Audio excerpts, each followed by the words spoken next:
tu es professeur à l'Université d'Istanbul 29 mai. Tu as été formé en France, tu es franco-turc. Est-ce que tu peux nous rappeler, nous présenter un petit peu ton parcours? Merci Elodie et merci aussi à la Société francophone de phénoménologie pour avoir m'invité. Je suis vraiment très heureux d'être ici. Et je vais résumer mon parcours. J'ai fait ma licence en Turquie, à Istanbul, en philosophie. Et puis je suis venu à Paris en 2006 pour travailler avec Renaud Barbaras sur Merleau-Ponty. Donc j'ai fait un master entre 2006 et 2007.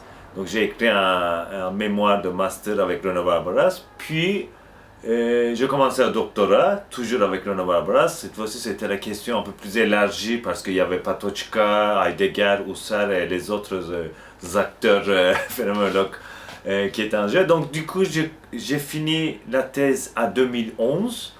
Et puis j'ai fait un petit post-doctorat à l'ONS. Là, c'était sous la direction de Jocelyn Benoît. Et puis j'ai écrit un bouquin en français, je l'ai publié ici. Et en 2013, on est rentré en Turquie avec ma femme que j'ai rencontrée ici à Paris. Et donc du coup, on est rentré en Turquie. Donc depuis 2013, j'ai travaillé à l'université à Istanbul. Ouais. Tu as beaucoup travaillé sur la phénoménologie husserlienne, mais aussi la phénoménologie française. Tu as commencé par des traductions, je crois, ça a une place importante dans ton travail, avant d'approfondir certaines publications et certains champs de la philosophie francophone. Est-ce que tu peux nous en dire plus?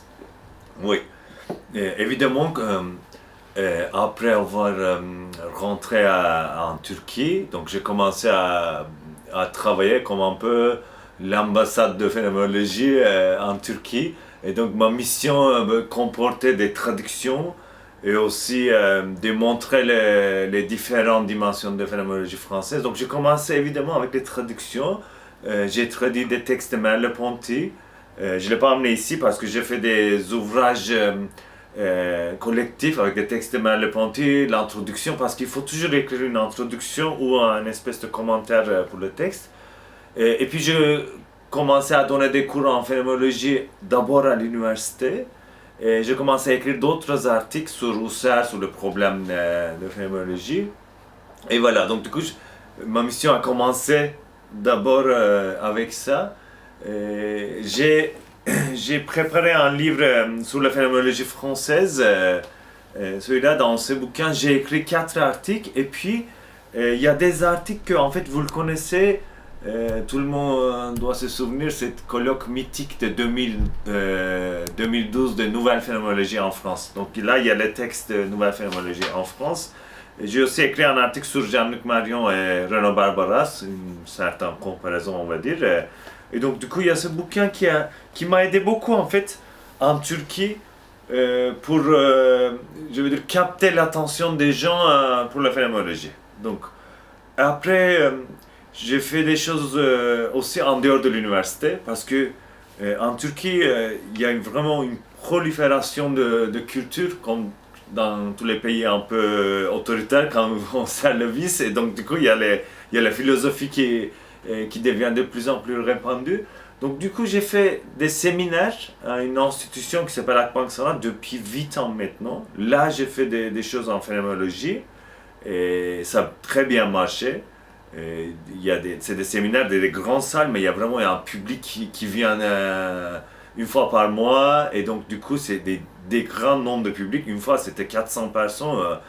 Le président de l'institution, il m'a appelé, il m'a dit c'est quoi votre but d'appeler 400 personnes là-bas? Et donc, du coup, ça c'est vraiment des bonnes nouvelles pour la phénoménologie. On a aussi des écoles d'été en Turquie, surtout à côté des sites historiques au sud de la Turquie. Ça, c'est des endroits vraiment merveilleux. Vous pouvez voir, il y en a un qui s'appelle le village mathématique. Dans le village mathématique, il y a des villages philosophiques, tout ça. Et il y a des académies comme ça. Donc, c'est des lieux de réunion pour les gens en été pour pouvoir discuter en philosophie, sur la philosophie. Il y a ça aussi que j'ai fait. Donc, ça nous donne vraiment l'énergie chaque été pour pouvoir continuer sur nos recherches, tout ça. Donc du coup, tout ça, je vais dire, ça aboutit en quelque sorte Quand je le vois là maintenant, parce que depuis 10-11 ans que je suis en Turquie, j'enseigne en phénoménologie, quand on voit le retour comme ça de principe, donc du coup je suis content de ça, parce que l'année dernière c'était le 100e anniversaire de République en Turquie. On m'a demandé de faire des conférences et écrire un article sur l'actualité de la recherche en phénoménologie en Turquie, sur son passé et sur son futur aussi. Qu'est-ce qu'on a fait jusqu'à là et qu'est-ce qu'on peut faire. Donc j'ai écrit un espèce de rapport. Et donc j'ai examiné toutes les thèses écrites en turc et en anglais aussi, parce que dans les universités turques, on peut écrire des thèses en anglais, et en français aussi, mais très peu. Et donc du coup j'ai examiné tout ça, toutes les publications, toutes les traductions, tous les livres, et ça c'est vraiment, ça commence bien à avoir un ampleur. Est-ce que c'est assez? Évidemment non. Donc on est toujours une minorité, on va dire, sur la scène en Turquie. Mais voilà, je suis content de ça. Et tout justement, j'ai écrit aussi un article sur les œuvres sur le livre de Dominique Pradel, qui parle de révolution anti-copernicienne chez Husserl. Donc du coup, j'aime bien aussi transporter ce débat actuel en France, comme les questions de l'événement, comme ces questions de Dominique Pradel, tout ça, et donc du coup montrer dans les publics turcs, tout ça, c'est, on va dire, j'ai résumé un petit peu l'actualité de la phénoménologie en Turquie, ouais. Je te remercie. Et donc avec ce festival et toutes ces activités, ces engagements publics, c'est aussi derrière cela une certaine conception de la philosophie et de la phénoménologie qui se dégage dans son rapport avec la cité, avec la communauté, la manière de faire communauté aussi. Et est-ce que finalement, enfin, ou en quoi plutôt, le philosophe Jan Patočka, sur lequel tu as beaucoup travaillé, t'as influencé en fait dans cette conception, cette vision de la philosophie? Est-ce qu'il y a un lien entre ces engagements que tu prends et finalement ton parcours intellectuel très inspiré et marqué par Jan Patočka? Ouais, évidemment il y a un lien, parce que c'est pour ça aussi qu'on travaille sur les auteurs comme ça, qu'ils ont une vie différente, on va dire. Oui, j'ai oublié de mentionner ça, parce que la semaine dernière j'étais en festival de philosophie, on appelle ça Philfest, donc c'était la 3e fois. Et donc j'ai fait une intervention sur la phénoménologie et philosophie de la technologie. Et il y avait 4500 personnes sur on dirait un concert de rock. Et les gens, ils étaient super contents. Donc ça montre qu'en fait, il y a cette, on va dire, usage public de raison. Peut-être on peut en parler tout à l'heure. Et quand il y a un usage public de raison, donc c'est quand même, il y a des récepteurs de ça. Et c'est pas qu'à l'université, en fait. Et en Turquie, ça c'est une grande question, de sortir de l'université et faire de la philosophie en public, parce que il y a deux façons. Vous pouvez faire de la philosophie publique, mais sans utiliser la terminologie, parce que nous on fait la phénoménologie, donc on a une terminologie très technique, ou bien de faire de la philosophie un peu idéologique, donc du coup avec des idées déjà préparées à vendre en fait. Donc du coup ça va être plus facile de passer, et ça n'existe en Turquie comme ça existe partout en fait. Surtout des questions, on va dire, idéologiques, même théologiques. Donc du coup, je soutiens qu'on peut faire de la philosophie publique tout en utilisant une terminologie technique. Et il faut juste expliquer en fait. Même tu le sais bien, c'est Merleau-Ponty qui dit tu peux pas penser quelque chose que tu n'arrives pas à exprimer en fait. Donc ça devrait être le mot d'ordre de philosophie publique en dehors de l'université. Et de là, je peux venir à Patočka parce que il a eu des problèmes, parce qu'il s'est exprimé beaucoup en public en Tchécoslovaquie. Donc du coup, il a une vie pas très facile. Il a vécu 4 fois l'effondrement de la société. Donc ça, c'est très important, parce que je viens d'écrire un article sur Patočka aussi, en revue que j'ai fait des numéros déjà sur Merleau-Ponty, question des images, et le dernier numéro c'était sur Socrate. Donc j'ai écrit un article sur Socrate et Patočka, leur similitude, ressemblance. Peut-être de là que je vais peut-être commencer. Car quand on étudie Patočka à l'époque de mon doctorat, j'étudiais surtout sa manière de phénoménologie, on va dire un peu plus pure, sa cosmologie, ses critiques sur la métaphysique, tout ça. Et il y a cette Patočka, très précieux, c'est vraiment très minutieux les travaux, mais il y a aussi le Patočka des essais hérétiques, platonisme négatif, qui parle de communauté, en fait. Comment une communauté peut vivre, peut s'évoluer, peut trouver du sens, tout ça. Donc la question de Patočka que met en centre l'histoire des communautés, comme tu sais bien, c'est la solidarité. Donc du coup, mes travaux sur Patočka, des articles, j'ai édité des traductions de Patočka, Platon et Europe, essais hérétiques, donc du coup des conférences sur Patočka, étaient centrées sur une affinité théorique, on va dire. D'un côté, on connaît dans les philosophies françaises, ils appellent ça post-fondationalisme, surtout le livre d'Olivier Marchard qui s'appelle le Post-Foundationist Political Thought, Badiou, Nancy, Laclos. Donc j'essaie de faire une affinité avec ces penseurs, on peut ajouter aussi Rancière, Chantal Mouffe, et Patočka, qui a écrit à peu près 40 ans avant ces penseurs. Quelle sera l'affinité théorique que j'essaie de faire? En fait, c'est cette conception de différence politique qu'ils utilisent tous ces penseurs, parce que eux, ils sont concentrés pour le fondement de la société, pas des fondements fixes qui seraient à la base de la société, mais plutôt des fondements contingents. Donc du coup, ils ont concentré sur les notions comme contingence et l'événement, car eux, pour la théorie politique, les gens qui travaillent sur cette théorie politique, leur idée c'est qu'actuellement, la politique devient superflue parce qu'il a été réduit à l'économie. Donc on met au fondement l'économie et donc politique est devenue superflue. Donc alors que chez Patočka, je vois une similitude et je vois cette similitude avec la conception de différence politique que Patočka n'a pas utilisée, mais il a on va dire fait des distinctions qu'on peut lire comme ça, parce que tous ces penseurs, selon eux, il y a une politique institutionnelle, comme le gouvernement, tout ce système de représentation, donc ça c'est politique institutionnelle et conventionnelle. Et il y a le politique, parce qu'en français on fait cette différence, la politique et le politique, des mouvements d'émancipation, donc du coup un politique qui est un peu plus dynamique et qui ne marche pas avec chaque fois une union d'intérêts. Et moi j'ai dit que, en fait, Patočka a anticipé ce débat, d'abord avec le concept de surcivilisation que tu connais, qui commence déjà dans les années 50, qui va jusqu'à des 70, donc essai hérétique, qui a montré qu'en fait, la politique a été neutralisée, surtout par la technologie. Ça c'est un super débat parce qu'il ouvre une porte qui était fermée depuis Platon, entre la technique et l'État, en fait. Et deuxième chose, il fait des distinctions entre, tu le connais, c'est entre la vie en équilibre et la vie dans l'amplitude.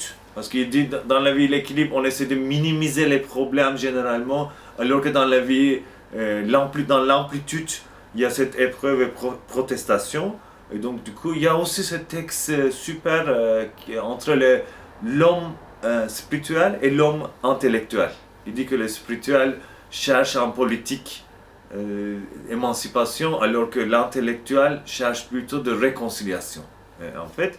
Et puis, évidemment, notre super débat, 3 mouvements d'existence, parce que entre le premier et troisième mouvement, il y a une différence politique, quand même. Je sais qu'en France, on parle beaucoup de ça, de cette discussion.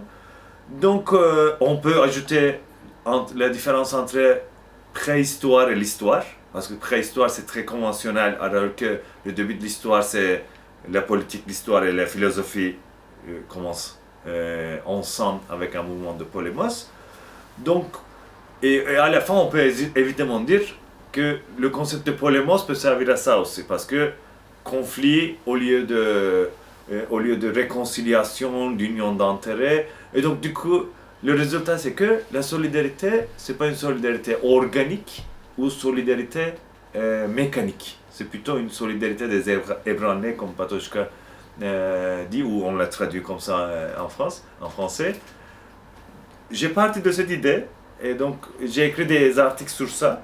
J'ai animé des conférences sur ça parce qu'il y a un contexte national, évidemment, parce que quand on est rentré avec ma femme en 2013 à Istanbul, il y avait ce mouvement de Gezi, donc mouvement de protestation, de soulèvement, tout ça. Et depuis 2013, depuis tout le temps qu'on est là, on voit toute forme de solidarité en Turquie. Récemment, dans les universités turques, il y a eu des mouvements de protestation parce qu'il y avait une violence envers les femmes a vraiment explosé en Turquie.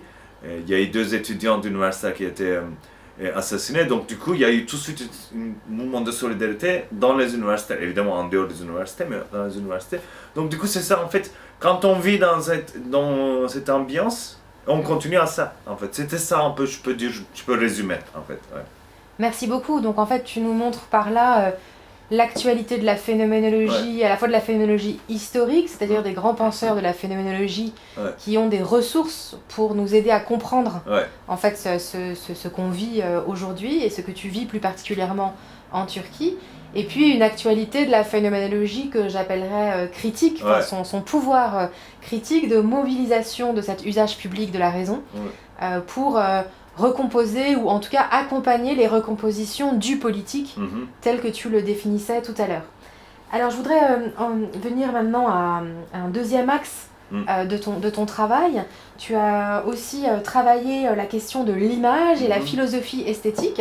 Est-ce que tu peux nous en dire plus ou en tout cas pourquoi ce travail sur les images te paraît important? Donc il y a des raisons personnelles et on va dire il y a des raisons publiques. D'abord, en fait, je travaille dans une université privée et je donne beaucoup de cours. Donc, parmi ces cours, il y a l'esthétique et puis j'ai transformé le cours de l'esthétique à la théorie de l'image et tout ça. Donc, du coup, vu que je parle en termes de recherche à proprement parler, et donc, du coup, j'ai transformé les cours en recherche, en fait. Donc, du coup, ça c'est le deuxième livre que j'ai parlé. Ça, c'est tout récemment que j'ai publié. Un livre sur la théorie de l'image, mais qui est composé avec philosophie de l'art, en fait.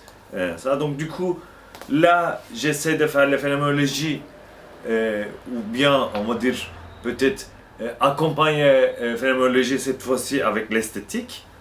Et la question est partie, c'était juste après ma thèse, j'ai commencé à travailler sur ce bouquin de Husserl qui est là d'ailleurs, je l'ai vu, Formale und transcendentale logique en allemand. Donc à la fin de ce livre, Husserl il parle du logos du monde esthétique. En fait, après Merleau-Ponty le reprend à son propre compte. Et logos du monde esthétique, qu'est-ce que ça veut dire? Par exemple, quand j'essaie d'expliquer ça à mes élèves, qu'est-ce qui veut dire Husserl à logos du monde esthétique? Parce qu'il y a le logos et il y a le monde aesthétique, comment ils vont venir ensemble. En fait, c'était le projet de phénoménologie, surtout la phénoménologie française, élargir le champ de rationalité. Et aussi, donc quand on élargit le champ de rationalité, on met en avant quelque chose qu'on a opposé traditionnellement à la rationalité classique. Donc, le projet de Merleau-Ponty, c'était la perception. Donc, d'inclure la perception dans les rationalités philosophiques. Et mon projet, c'est ça, en fait, si c'est comme ça, peut-être on peut voir dans ce sens-là les images, surtout les images numériques, j'en parle en fait, mais aussi il y a des images artistiques et médiatiques, on va dire. Car donc du coup, il faut prendre l'opposition entre logos et image, épistémé et image, cette opposition a été fondue depuis le début de philosophie, en fait, on voit le livre 10 de République de Platon. Donc du coup, j'ai commencé comme ça, j'ai commencé par là, et puis je me disais que il faut d'abord peut-être mettre en question la vision classique qui dit que l'écriture s'adresse à l'intellect, l'image à la perception pure. Donc du coup, déjà c'est plus le cas, parce que les images aujourd'hui ne s'adresse pas seulement à la perception, mais s'adresse à l'esprit et au corps, donc ça devient une forme d'information, surtout quand on voit les images numériques et tout ça. Et puis donc du coup j'essaie de voir si on peut analyser ça par un modèle phénoménologique au lieu d'un modèle représentatif. Parce que le modèle représentatif dit il y a des images, oui, mais ce sont des copies des originaux, donc du coup on le voit en cette différence entre copie et original. Donc tout le monde connaît le modèle de représentatif. Alors que le modèle phénoménologique, qu'est-ce que ça peut être? Ça peut être poser la question, l'apparition des images, comment une image apparaît-elle à une conscience, et donc du coup, dans cette apparition, quelles sont les différences entre l'image apparaît, donc visible, sa visibilité, et son intelligibilité. Par exemple, Gottfried Boehm, celui qui travaille sur la théorie de l'image, il dit qu'il y a toujours une différence iconologique, en fait, dans cette apparition. Donc, j'ai suivi un peu ça. Évidemment, il y a des travaux de Emmanuel Alois, c'est les livres qu'il a composés, c'est Penser l'image. Il y en a, par exemple, c'est pour l'anthropologie du visuel, il y a un article de Philippe Descola là-dessus, c'est vraiment très très bien. Et puis aussi, en plus général, on va dire, c'est cette théorie de tournant iconologique, le tournant pictorial, pictorial turn, qui a été initié par Tom Mitchell, en Picture Theory. Et là, on parle plutôt de, oui, il y a une apparition des images, mais aussi pouvoir des images. Donc, les travaux de Emmanuel Alois, ça concentrait sur le médium. Donc, il dit qu'en fait, l'image joue un rôle dans la construction de savoir, parce qu'en tant qu'un médium, qui a une influence sur le sens des images. Les travaux de Tom Mitchell, c'était plutôt pour le pouvoir des images. Quand je raconte... je parle de ça dans mes cours, je donne toujours cet exemple qu'on dit en français, vous savez, on dit pour un enfant sage comme une image. Qui veut dire en fait, un enfant c'est immobile, qui est très calme, tout ça. En même temps, je ne sais pas qui a dit ça parce que ma fille Elena, elle n'est pas du tout sage comme une image, elle n'est pas du tout immobile. Mais bon, je dis toujours, regardez, les images numériques ne sont pas sages comme une image. Donc, les images numériques, ils ont un pouvoir. Ça peut être un pouvoir émancipatrice ou ça peut être un pouvoir aliénant, en fait. Par exemple, vous vous souvenez à l'ouverture de Géo à Paris, des images à la fin qu'on voit susciter limite des crises diplomatiques, en fait. Donc du coup, ça veut dire que il a dépassé le contexte de Géo. Donc du coup, les images, dans ce pouvoir, on n'est pas comme, on se sent pas chez eux comme dans le langage. Dans les images. Il y a un pouvoir émancipatrice très fort, on n'a pas besoin d'un alphabet, et il y a un pouvoir aliénant. Et donc du coup, là on voit une chose que d'abord c'est contre tournant linguistique de philosophie, on peut peut-être suivre un tournant iconologique de la philosophie, donc Tom Mitchell, Gottfried Boehm qui a dit ça. Et puis en fait, aussi, ça va m'amener à un peu la philosophie de la technologie, mais quand vous voyez aujourd'hui, il y a aussi une espèce de guerre esthétique parce que toutes ces plateformes digitales, Amazon, Google, Apple, tout ça, ils mettent toujours en avant cet aspect esthétique. Donc il faut que ce soit esthétique et donc ça veut dire qu'il y a une expérience cognitive des images. Parce que je m'identifie avec l'image d'un marque, l'image d'une plateforme, tout ça. Et donc ça montre qu'en fait ils sont déjà dans notre Lebenswelt. Ils sont déjà dans le monde de la vie. Et donc mon problème, c'était en quoi les images peuvent être lues comme une production du savoir, en fait. Et dans ce bouquin, j'ai pris la question à partir du début de l'art. Donc, du coup, il y a, comme vous le voyez dans la couverture, en fait, j'ai commencé avec des travaux sur la préhistoire, comme il fait en France Philippe Grosso. Il a un super bouquin sur ça. Donc, du coup, j'ai dit, peut-être les images de l'art, dès le début jusqu'à aux images digitales comme je viens de dire, au lieu de leur interpréter par rapport à les critères esthétiques, donc ça peut être local ou universel, peut-être on peut les traiter par rapport à leur pouvoir de production du savoir, leur pouvoir de transmission du savoir. Et donc là, je me suis concentré après l'histoire de l'art. Si on peut relire l'histoire de l'art par rapport à ça, et les images de l'art contemporain, en fait. Parce que aujourd'hui, il y a d'autres problèmes que l'esthétique. Par exemple, on lit art washing, donc du coup, essaye justifier d'une manière politique avec de l'esthétique, parce que notre vie quotidienne est esthétisée, mais la politique aussi est esthétisée, comme parle Jacques Rancière. Et en phénoménologie, on peut dire, au lieu de cette logique de représentation ou représentative qui s'est concentrée sur le contenu des images, donc qui cherche toujours un texte derrière les images, on peut peut-être se concentrer à la place de ça, en logique des images, donc logique de monstration. Donc là, je pense qu'on en a des choses à dire, en fait. Ouais. Merci, et tu as mentionné justement les images digitales, Ouais. donc la création de nouveaux médiums, ou en tout cas les conséquences de ces nouveaux médiums sur l'affectivité, sur la cognition, mais aussi sur le politique, on y revient, dans les versants à la fois d'aliénation ou d'émancipation. Dans un registre similaire, tu as travaillé, ou ça t'a amené à approfondir finalement les problèmes de la philosophie de la technologie. On sent encore l'héritage de Patočka, donc sur ce travail sur la technique. Tu as publié récemment un ouvrage intitulé Problèmes philosophiques de la technologie, l'écriture, la mémoire et l'attention. Est-ce que tu peux nous décliner cette pensée ou cette philosophie de la technologie, ou en tout cas en quoi ces influences phénoménologiques et aussi la philosophie française contemporaine t'ont permis de renouveler ce questionnement, ou en tout cas d'y apporter une forme de singularité? Ouais, je peux en dire.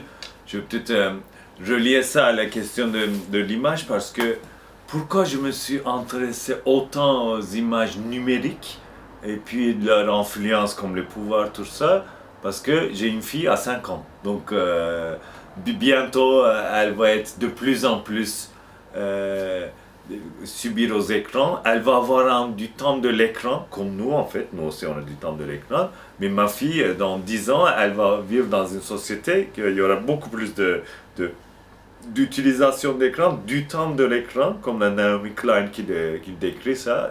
Elle dit après le Covid, maintenant c'est fini de se prendre, on passe beaucoup de temps dans les écrans, maintenant ça devient notre quotidien en fait. Donc du coup le problème des images en fait, c'est un problème de monde de la vie en phénoménologie, de Lebenswelt, comme Husserl décrivait déjà en 1911, et puis qui faisait le diagnostic, mais après 1932-36, il a vraiment mis le contexte de le monde de la vie.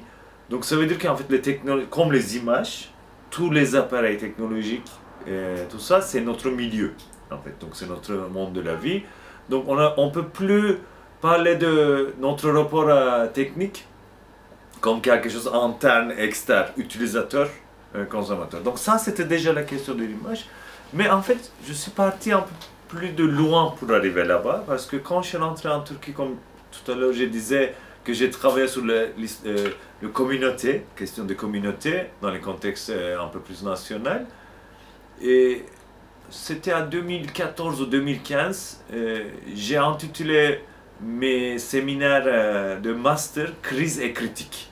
Donc il y a des revues, tout ça, comme vous le savez. Pourquoi crise et critique? C'était une manière de voir que comment les phénoménologues ils voient les crises de leur époque, comme Husserl, crise du sens, Heidegger, crise de l'action, je l'appelle, mais on peut dire crise de possibilité.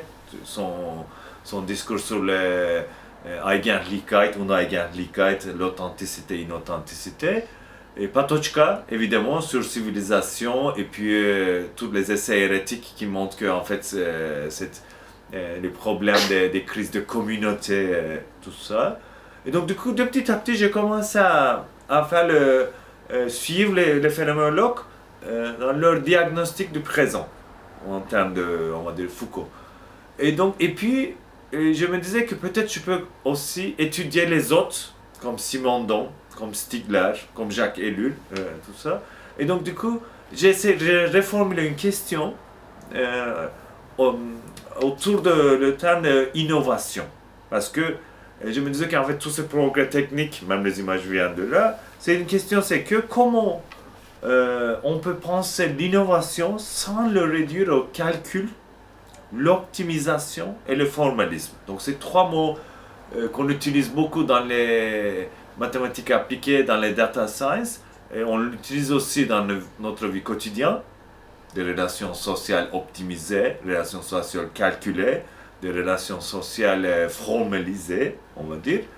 Et il faut qu'on le discute en philosophie aussi. Et là, comme vous le savez, en fait, c'était la question de Husserl. Le critique de formalisme chez Husserl, il disait qu'il y a cette formalisation de Lebenswelt, notre monde de la vie, et donc du coup, on perd des dimensions. Donc ça, c'était la première question. Cette question a s'évolué ou pris l'ampleur, on va dire. Une autre question sur la primauté de l'exactitude sur la vérité. Ça, c'était l'expression d'Henri Matisse qui disait l'exactitude n'est pas la vérité, en fait. Et donc, du coup, j'essaie de voir qu'est-ce qui s'est passé que l'exactitude a remplacé la vérité. Mais la vérité, c'est pas au sens métaphysique, mais on peut dire une adéquation au sens épistémologique, en fait. Donc, c'est pour cela que je suis allé voir les travaux de Simondon et Stigler. Et ces bouquins, c'est les problèmes de philosophie de technologie, l'écriture, mémoire et attention. Et en fait, c'est une série des articles qui commencent avec Husserl, donc le crise des sciences européennes, et deux petits articles qui arrivent qui passent par les étapes phénoménologie et technologie, et puis des questions plus contemporaines comme l'économie de l'attention, des technologies persuasives, et finit par l'anthropocène, la question de l'anthropocène, parce que ça suit aussi un peu la route de Bernard Stiegler. Et là, je me suis concentré en fait sur deux choses. D'abord, évidemment, tout ce contexte que je viens de décrire, donc crise du sens, crise de l'action, crise de communauté chez les phénoménologues. Et puis Jacques Ellul, l'automatisation de la société. Chez Simondon, c'est individuation, transindividuation, toutes ces questions. Et puis je suis arrivé, je dis comment Stigler, parce que lui aussi, il a commencé par la phénoménologie, a fait une relecture de Husserl. Parce que là, il y a une ampleur de Stigler partout dans le monde, et il y a beaucoup de gens qui travaillent. Je sais qu'en France, il y a aussi des critiques envers Stigler. Et donc, ça c'est aussi c'est bien d'être francophone parce que vous connaissez des choses qui se passent dans le monde comme un penseur comme Stigler, mais vous êtes francophone parce qu'il faut avoir les critiques aussi, il faut savoir les critiques et critiquer les critiques aussi. Et donc, du coup, je prends Stigler comme Sartre. Quelqu'un qui a des bonnes intuitions, Sartre, il a de super intuitions, mais qui a des problèmes dans la construction des pensées, en fait. Et donc, du coup, ça va être très audacieux, mais je vais dire, Stigler, c'est le Sartre du 21e siècle, en fait. Il a des super intuitions, mais surtout à la fin de sa vie, des constructions, et donc on peut voir certains problèmes. Mais c'est pas grave, on peut se concentrer à sa relecture de Husserl, une philosophie de technologie qui fait une relecture d'un philosophe qui a critiqué le formalisme. Il prend Husserl dans le Technique et Temps, ça c'est d'abord le premier tome, après il y a le troisième tome aussi, deux manières, d'abord sur l'écriture, deuxième c'est sur la mémoire en fait. Donc le projet de Bernard Stiegler, je vais peut-être dire en deux mots, c'est mettre en question cette opposition entre d'un côté techné, l'autre côté épistémé. Donc pourquoi les philosophes ont utilisé la technique comme l'écriture, donc il appelle ça des mnémotechniques, des techniques de l'écriture, des techniques de mémorisation artificielle, donc ce n'est pas la mémorisation organique, c'est des mémorisations artificielles. Et puis, évidemment, il part de là, il arrive jusqu'à les technologies digitales et l'économie de l'attention, tout ça, je vais peut-être parler tout à l'heure. Donc de là, en fait, il a un point d'appui sur Husserl, parce que il prend le texte de Husserl, comme vous le savez, de 1936, l'origine de la géométrie. Le texte, il a 40 pages. L'introduction de Derrida, c'est 170. Donc, c'est à la manière française. C'est comme ça qu'on fait en français des introductions. Et de là, Stigler voit qu'en fait, il y a une particularité dans ce texte, parce qu'avant ce texte, Husserl, sa position était plutôt phénoménologie transcendantale.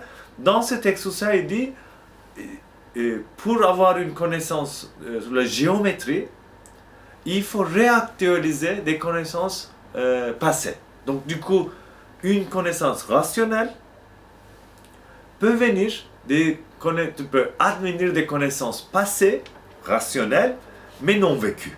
Donc, parce qu'avant, pour Husserl, la rationalité a été construite dans le vécu. Il faut que je dois vivre moi-même pour pouvoir le continuer. L'intuitionner, c'est un peu ça aussi chez Husserl. Il faut que je dois l'intuitionner, donc vivre moi-même, penser par soi-même pour pouvoir le continuer. Mais alors que dans ce texte, Husserl, Derrida montre aussi ça, Husserl dit, même quand on parle des idéalités géométriques, au lieu d'une réduction transcendantale à l'ego, il faut une réactualisation d'une base technique qui est l'écriture. Donc du coup, Stigler part de là, il dit, ah, ok, j'ai trouvé la solution, donc du coup, il part de là. Deuxième chose que Stigler fait, donc il a trouvé quelque chose non vécu ici, mais qui provoque connaissance rationnelle, en fait. Deuxième chose, il dit, peut-être on peut aller faire sa lecture sur les rétentions.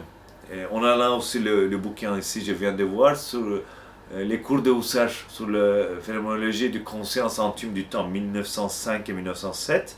Là, Husserl parle de rétention primaire et rétention secondaire. Je vais l'expliquer tout doucement. Rétention primaire, en fait, c'est retenir. En fait, c'est des mots qui sont passés de français en allemand. Donc, tenir quelque chose, retenir, c'est en fait, par exemple, Louis Sartre parle de ça, un exemple de mélodie, mais je peux dire ça, par exemple, quand je parle maintenant, vous retenez mes mots, mes phrases, donc vous retenez des choses tout juste passées. Et donc, du coup, selon Husserl, dans chaque perception, il y a une certaine rétention. Donc, ça, c'est la rétention primaire. Donc, on retient les choses, en fait. Et une rétention secondaire, là, cette fois-ci, par exemple, maintenant, si je m'arrête et je peux dire que résumez-moi tout ce que je viens de dire en 5 minutes. Là, il faut que vous utilisez votre imagination pour retenir. Dans la deuxième rétention, cette fois-ci, il y a les critères de sélection et l'oubli. Donc, du coup, la deuxième rétention, ça marche avec l'imagination parce qu'on choisit des choses pour pouvoir résumer. Par exemple, Bergson, il dit notre conscience fait du cinéma sans savoir. Pourquoi, quand on se souvient de quelque chose, en fait, on utilise des techniques de montage avec la conscience. Là, Stigler voit, je pense, que quelque chose, il ne l'exprime pas dans le texte très clairement, mais là, je vais essayer de dire ça parce que c'est de là que je partais. Husserl, en fait, fait une opposition entre rétention primaire et rétention secondaire parce que dans le premier, il y a la perception, dans le deuxième, il y a l'imagination. Husserl ne veut pas qu'il y ait des sélections de critères d'oubli, donc hiérarchisation, tout ça dans les rétentions primaires. Parce qu'il dit que la rétention primaire, en fait, c'est la perception qui s'accompagne. C'est l'imagination qui fait toutes ces sélections.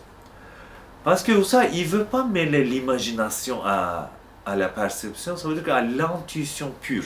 Parce que pour lui, l'intuition pure, de paragraphe 24 de Idée 1, principe de principe, vous le connaissez. Et donc, du coup, il veut séparer les deux.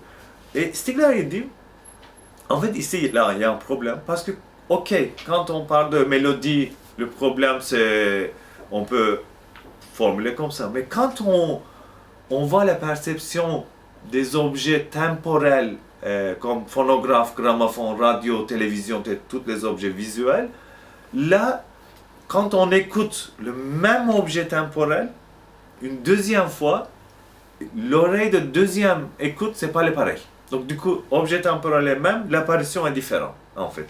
Et de là, qu'est-ce qui se passe? Stigler, à mon avis, je viens de dire, il ne formule pas aussi ouverte, mais il dit, en fait, ça veut dire que même la rétention primaire peut être influencée par les critères de sélection et de l'oubli, et ça, il appelle ça une rétention tertiaire. Tous les objets techniques de l'écriture, tous les objets temporels, mais cette fois-ci industriels de notre ère, donc au XXIe siècle, tout ça, ça peut être des rétentions tertiaires qui peut influencer notre expérience du temps, en fait.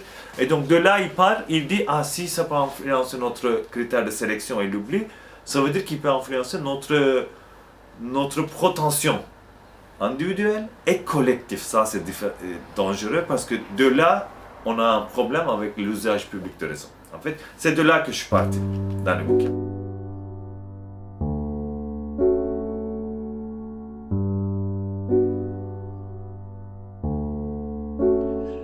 Alors, c'est une vaste question, mais je vais essayer de résumer pour conclure.